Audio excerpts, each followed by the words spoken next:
Bom dia, minha gente querida, tudo bem com vocês? Espero que estejam gostando dos vídeos. Deixe seu like, compartilhe, porque é muito importante para o canal. Gratidão a todos vocês, meus queridos. Um beijo a todos. Bom dia, minha gente querida, tudo bem com vocês? Espero que estejam gostando dos vídeos. Deixe seu like, compartilhe, porque é muito importante para o canal.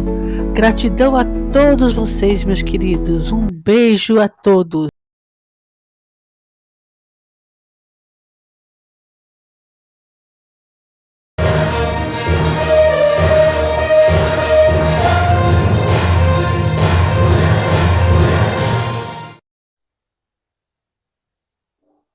O PCC representa uma ameaça à Argentina e à região. Essa declaração foi feita pelo responsável, pelo designado do governo Milei para investigar as operações do grupo na Argentina. E ele deu uma entrevista exclusiva ao portal Infobae. Eu li a entrevista, vou trazer aqui um resumo e as atualizações para os senhores. E mais, falando em atualizações, temos aí um catálogo da Força Militar que os Estados Unidos estão enviando para o sul do Mar do Caribe, também conhecido como norte da Venezuela.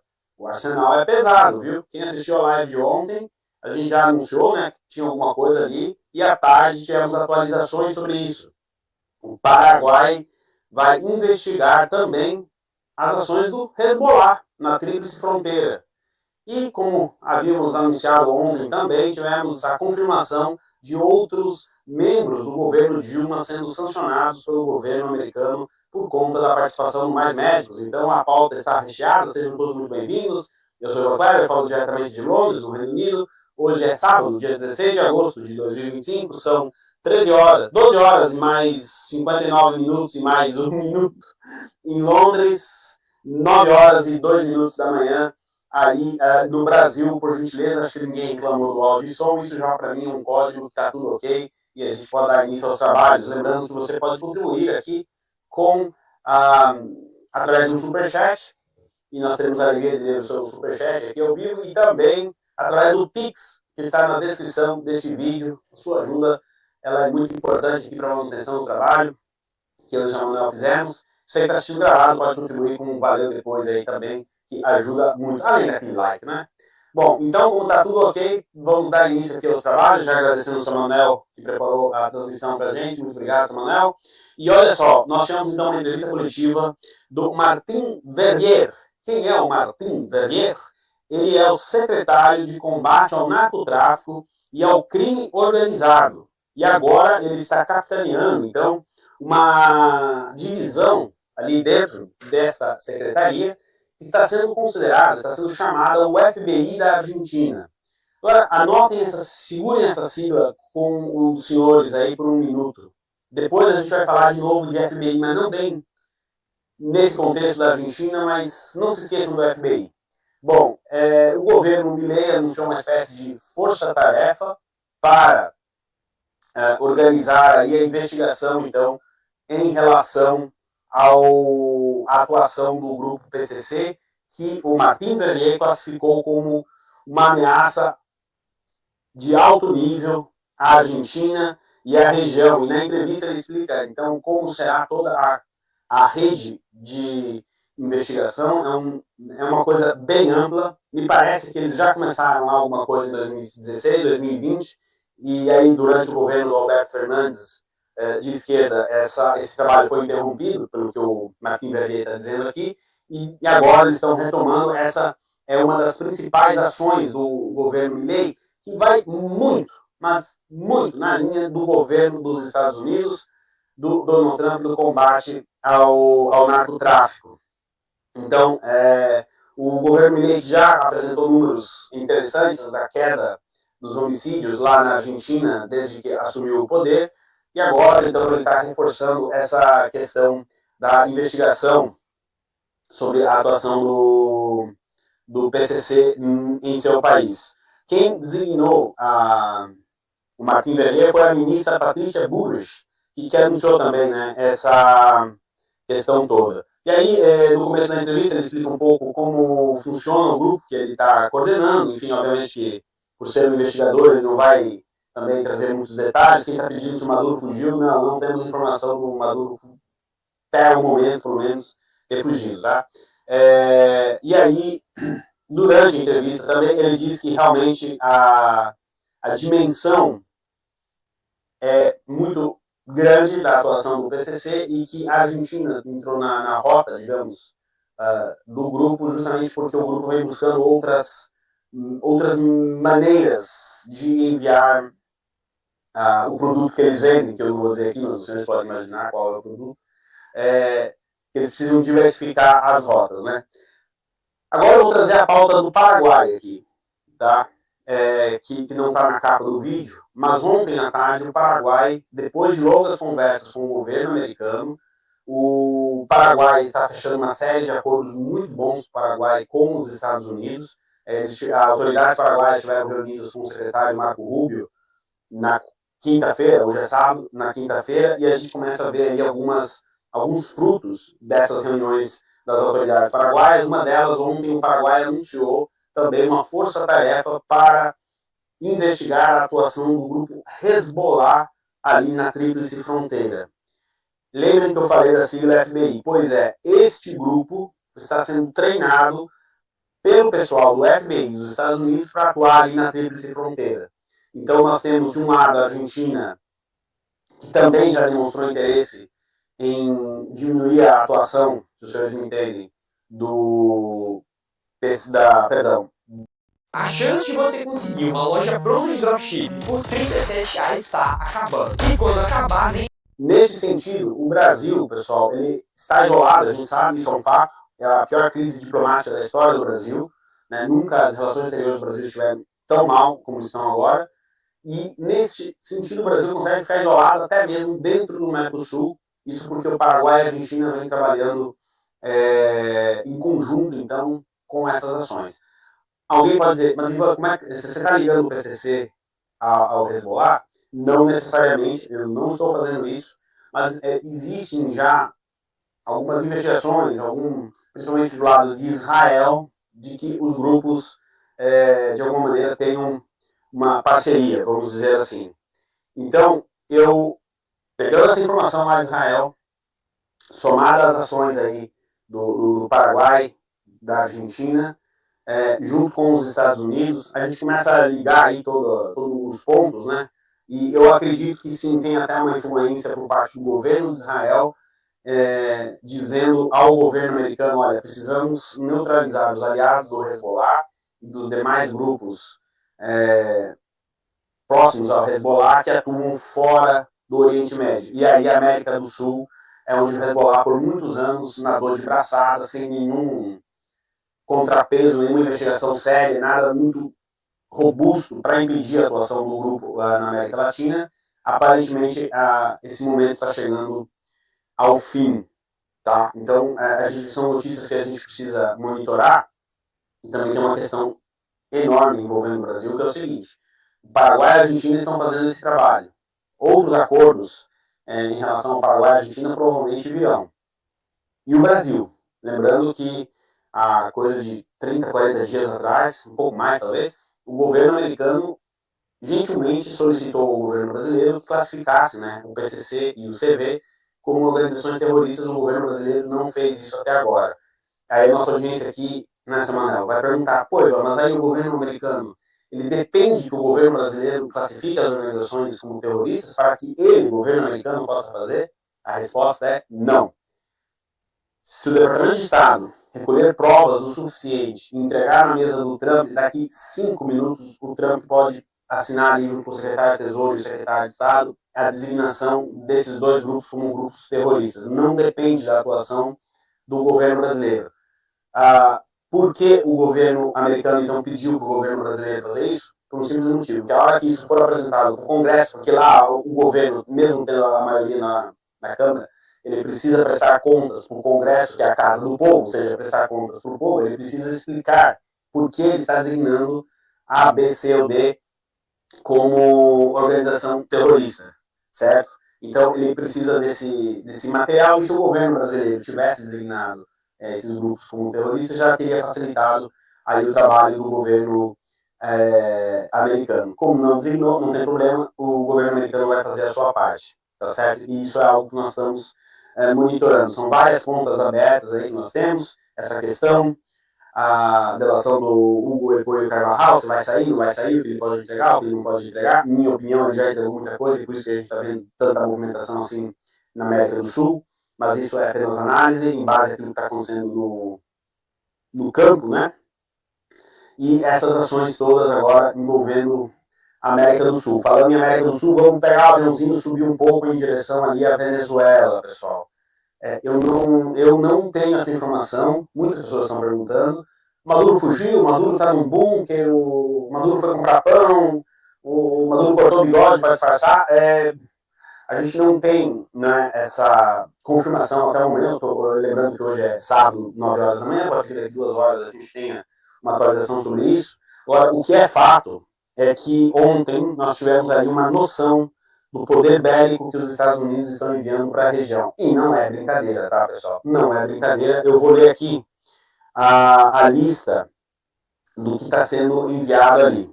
Tá certo? Ontem nós tivemos um anúncio do envio de 4.000 soldados adicionais, ou seja, a gente já tem uma presença militar dos Estados Unidos na região, e agora então estão sendo enviados outros 4.000 fuzileiros navais e marinheiros para as águas da América Latina e do Caribe.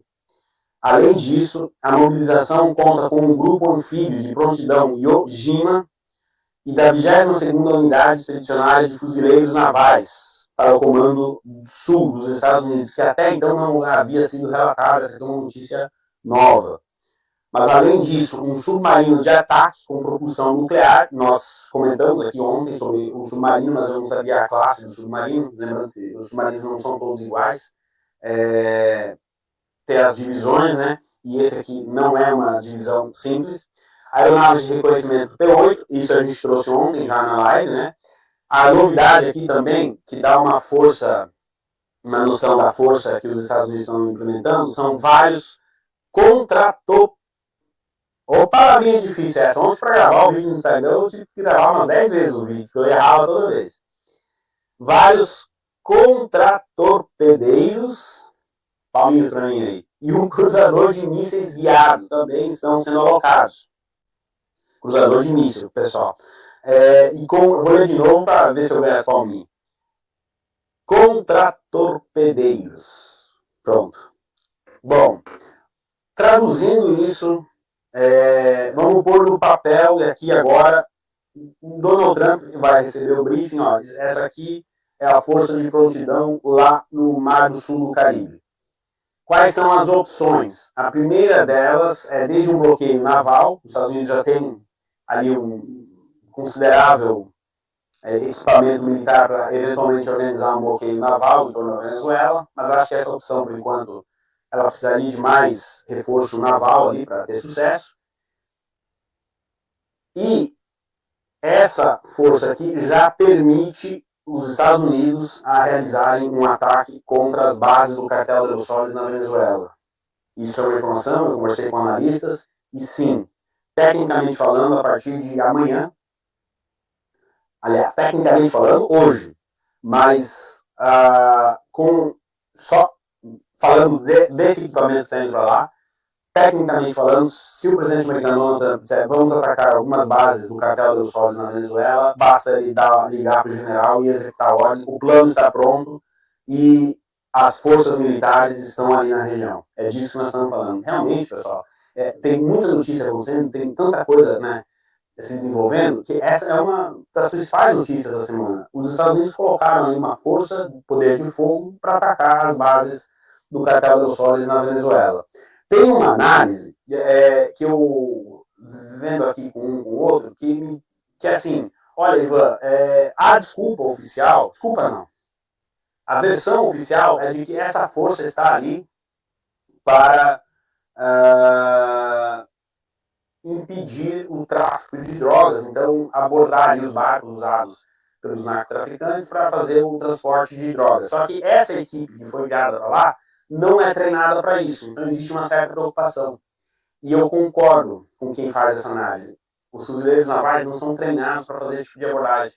Agora eu faço uma pergunta. E quem disse que eles estão indo lá para abordar barquinho com droga dentro? Eles não estão indo lá para fazer isso. Tá? Eu não discordo de quem levanta essa preocupação, mas eles não estão... É que nem aquela coisa, contratar o chapeiro para fazer pizza. E quem disse que ele está indo fazer pizza? Ele está indo fazer hambúrguer. Se os senhores me entendem, o que eu quero dizer aqui é que eles estão lá de prontidão para uma missão específica, que é atacar as bases do Cartel dos Soles na Venezuela. Se eles vão atacar, é outra história. Então, eles não estão ali para... Pode até que um barco ou outro ali, até para a mídia não bater o pé, mas a missão não é fazer essa interceptação. Sabe por que isso? Eu vou mostrar agora, vou pedir para o seu Manel. Só um segundo, segura isso, Manel. Eu fui buscar o que era esse grupo anfíbio Yojima, que é até o nome japonês. Eu imaginei que era meia dúzia de barquinhos ali que levava 100, 150 fuzileiros navais em cada barquinho. Errei redondamente. Então, Manel, coloque aí para nossa audiência ver o grupo que nós estamos falando, por gentileza. Então está aí um porta-aviões, que é um dos menores porta-aviões que os Estados Unidos têm, tá, pessoal? É um porta-aviãozinho lá. E mais, aí sim, uma embarcação que realiza o desembarque na praia, se for o caso, e outro navio de guerra, tá? Isso é material, falando de América do Sul, isso aí é um material importante, tá? Os Estados Unidos, ok, é um dos menores porta-aviões deles, mas estão enviando um porta-aviões para a região da Venezuela. Isso aí, pessoal, manda um recado muito forte. Pode deixar por enquanto na tela, tá, Samuel? Obrigado. É um porta-helicóptero. Obrigado, senhora Ironeide. Tem isso também. Eu estava lendo ontem uma análise, inclusive recomendo aqui o perfil do Hoje no Mundo Militar, que também fez um vídeo sobre isso, que eventualmente essas operações americanas podem ser realizadas com caças e também com helicópteros de apoio, de suporte, né, contra essas bases do Cartel dos Soles. Então, tem um vídeo lá do perfil Hoje no Mundo Militar aqui no YouTube que eu recomendo, tá até para sair uma live aí, uma entrevista entre eu e o Marcelo lá do Hoje no Mundo Militar, a gente vai anunciar com antecedência quando acontecer. Tá? É disso que nós estamos falando, um poder bélico considerável, levando em consideração a região. Óbvio, alguém vai dizer, isso aí os Estados Unidos mandaria para Taiwan, por exemplo? Não, né? Lá em Taiwan precisa coisa mais, para defender Taiwan, precisa coisa mais robusta, né? Antes de passarmos para a próxima pauta, que é a questão do Padilha e da Dilma, quero aqui agradecer. Eu não consigo ver, mas aparentemente são 3.000 pessoas ao vivo aqui na nossa transmissão. E também as pessoas que estão dando like, eventualmente contribuindo com o Superchat e com o Pix que está na descrição desse vídeo. Muito obrigado a todos. Temos uma meta aí de chegar a 70 mil inscritos durante o fim de semana. O seu Manuel vai tomar uma cerveja se a gente chegar a 70 mil inscritos. Então, ajude o seu Manuel a tomar uma cerveja. Tá certo? Seu Manuel, pode tirar a imagem aí, então, da tela. Muito obrigado. Estamos acompanhando. Não quero repetir as notícias, mas nós tivemos essa atualização e eu não podia deixar de trazer aqui no canal.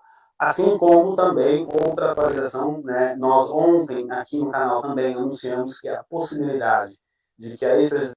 O depilador perfeito para axilas e região íntima. Chega de cortes. Com esse depilador a laser, sua pele ficará alta, muito grande. E de fato, à tarde tivemos a confirmação de que a esposa e filhos do ministro Padilha perderam o visto de entrada nos Estados Unidos. Isso significa que o Padilha também foi sancionado, tá, pessoal? Não é de praxe dos Estados Unidos sancionarem os parentes do sujeito, digamos assim, e não sancionar a pessoa. Então, se a esposa e os filhos perderam os vistos, é porque ele, Padilha, foi sancionado e isso é automático, tá? Independente de quem seja o presidente dos Estados Unidos, por exemplo, aplica a sanção a essa caixinha aqui de som. Automaticamente os familiares também são sancionados no caso da retirada de visto. Tá? A lei Magnitsky, ela não se aplica nesse sentido, são coisas diferentes. E hoje eu estou querendo chegar com esse ponto.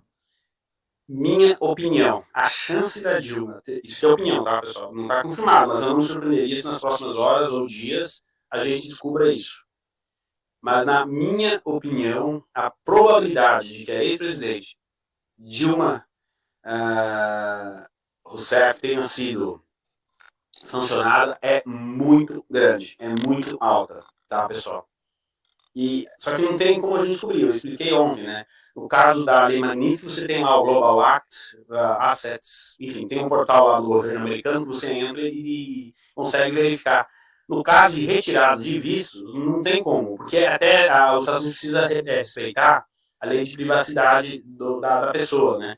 Então, ou raramente você tem ali algum comunicado oficial por parte do governo americano, como foi no mês passado em relação ao presidente cubano, ou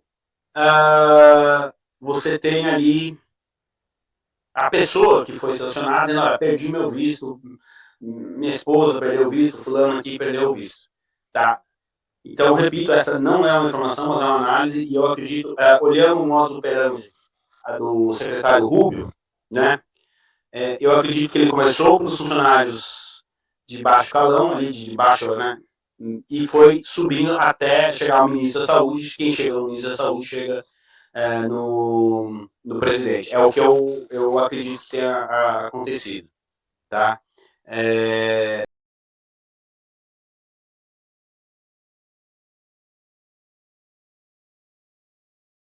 Você já se perguntou como o PCC conseguiu crescer tanto, mesmo com operações policiais, prisões em massa e o olhar constante da imprensa? A resposta pode estar onde poucos têm coragem de olhar, no coração da política brasileira. Há rostos conhecidos, gravatas impecáveis e palácios em Brasília financiados com o dinheiro do tráfico. E essa não é uma teoria da conspiração, é um relato real. Quem fala agora é alguém que viveu dos lucros sujos da engrenagem. Um empresário respeitado do setor automotivo, que por ganância e ambição, aceitou entrar em um jogo que parecia lucrativo, mas que revelou um abismo sombrio de corrupção, alianças com o crime e traições políticas que o Brasil jamais imaginaria. Eu tinha uma concessionária de carros de luxo em São Paulo, e por fora, fazia importações de peças e veículos blindados. Era o tipo de negócio que atrai tanto celebridades quanto gente do submundo. E foi aí que tudo começou. Na época, eu não precisava de dinheiro. Minha empresa ia bem, meu nome era limpo, eu era respeitado no meio empresarial. Mas foi justamente essa imagem que me tornou útil para eles. Quando o PCC me procurou pela primeira vez, não foi com ameaça ou violência, foi com proposta. Eles queriam uma ponte para lavar dinheiro por meio da minha empresa. Em troca, prometeram proteção, acesso a veículos importados e pagamento à vista. Muito acima da tabela. No início, me senti no controle. Criei empresas de fachada, fiz movimentações criativas nas planilhas e em poucos meses, minha concessionária era uma das mais lucrativas da região. A BM Digital está com vagas abertas para trabalho online, home office. O principal requisito... Eu dizia a mim mesmo que era só até estabilizar as finanças, que depois sairia fora. Mentira. Quando você entra, não sai mais. Pelo menos não do mesmo jeito. A coisa ficou mais séria quando um dos chefes do PCC, que se passava por sócio silencioso, começou a usar meu espaço para encontros com políticos. Eu achava que eram só figuras regionais, vereadores de periferia, gente que eles bancavam para manter influência em comunidades. Mas não demorou para eu ver que o buraco era muito mais fundo. Um dia, numa reunião que ocorreu numa sala reservada da minha própria loja, entrou um deputado federal de Brasília. Reconheci ele na hora, rosto estampado em campanha nacional, amigo de senadores, defensor da segurança pública nas redes sociais. E ele ali, apertando a mão do chefe da facção, sorrindo, como se fossem velhos camaradas. Foi ali que meu mundo virou. Eu comecei a observar mais, a escutar melhor. Percebi que os encontros eram frequentes, que havia uma rede funcionando, com gente de dentro do Congresso protegendo rotas de tráfico, desviando verba de segurança e sabotando operações federais. O dinheiro sujo circulava como se fosse legítimo. As doações de campanha eram feitas por empresas que existiam só no papel, muitas delas criadas por mim mesmo, sem saber que seria apenas mais uma engrenagem nesse sistema. Até aquele momento, eu me iludia dizendo que era só um negócio paralelo. Mas o que eu vi depois não me deixou mais dormir em paz. Depois daquele encontro na minha loja, tudo mudou. A imagem do deputado federal sorrindo e apertando a mão do chefe da facção ficou grudada na minha mente. Não era mais apenas lavagem de dinheiro, não era só um acordo de conveniência. Eu estava vendo, com meus próprios olhos, a aliança entre o crime organizado e o poder institucionalizado. E o pior, eu fazia parte disso. Passei a prestar atenção em cada detalhe. Comecei a perceber quantos contratos públicos eram direcionados para empresas ligadas a esses políticos. Algumas dessas empresas estavam no meu próprio CNPJ, sem que eu tivesse plena consciência do que estavam fazendo com meus dados. Outras surgiam e sumiam em meses, mas todas tinham algo em comum: movimentações milionárias, sem justificativa. Eu fui chamado para uma viagem a Brasília. Disseram que era uma reunião de alinhamento com os parceiros. Fiquei desconfiado, mas aceitei. Quando cheguei lá, fui levado a um hotel de luxo, mas não era o tipo de evento empresarial que eu estava acostumado. Era algo mais íntimo, reservado. Os parceiros eram deputados, assessores de senadores, alguns secretários de segurança pública de estados do Norte e do Nordeste. Todos com discursos patrióticos nas redes sociais. Todos com as mãos sujas até o pescoço. Em um dos jantares, presenciei uma conversa que me fez suar frio. Um dos políticos dizia que a guerra às drogas era um jogo de cena, um espetáculo midiático. Enquanto as operações aconteciam nas favelas, protegiam as rotas internacionais do PCC com acordos silenciosos, muitas vezes usando a própria estrutura do Estado para facilitar os carregamentos. Um dos caras, não vou dizer o nome, falou algo que me marcou. Se o PCC cair, metade da máquina pública afunda junto. Melhor manter o monstro alimentado e sob controle. Foi ali que eu entendi que eles não só sabiam do poder do PCC. Eles participavam dele. Usavam o crime como instrumento político. A facção, por sua vez, tinha vídeos, áudios, documentos. Todo mundo tinha algo contra todo mundo. Era um pacto de silêncio sustentado pelo medo e pelo dinheiro. Quando voltei para São Paulo, comecei a receber mensagens codificadas de uma empresa em nome de um dos assessores de Brasília. Me pediram para registrar um novo negócio no meu nome, uma empresa de consultoria que, na prática, seria usada para receber dinheiro de emendas parlamentares desviadas. E ali, eu travei. Acordei de madrugada, suando, com a imagem. Você já pensou? Como fazer